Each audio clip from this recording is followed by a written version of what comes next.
You see, we can make distinctions. In your survival, for example, that's what I'd recommend, because you're not going to give up survival. It's just going to be a cold day in hell before you give up survival. You're not going to do it until it's ripped away from you, and probably begrudgingly. You know, unless you got enough morphine or something. But in any case, you see, you know, you're going to survive. Okay, good. Now, how are you going to survive?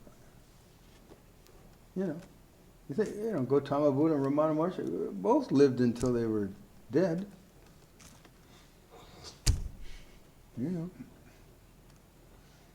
Anyway. It's about how are you going to survive? What are you going to do? What are you going to relate to? You see? Yeah. So you start noticing these principles and consequences to the way, you know, you experience stuff. And one, what is suffering? What is it? See? What is pleasure? What is desire? Because these are very fundamental. See? And once again, notice I never said don't have pleasure, don't have pain. But we talk about, okay, turn into it, see what happens. Notice what's really occurring when you desire. You know, don't desire, see what happens. What occurs? We're going to do an exercise tonight.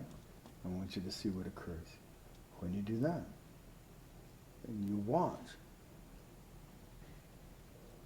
you know, become more conscious of your own activity, what you're doing, your own experience, what you're doing. You don't notice usually that you're doing a lot of stuff. But it's like falling off a log. It's all automatic.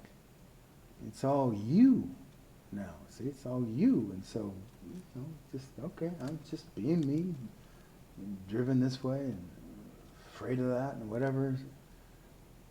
It's an activity.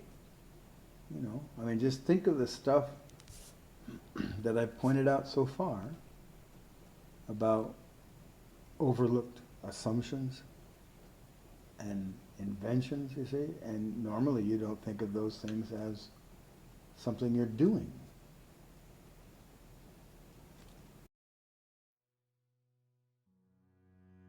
Thanks for watching.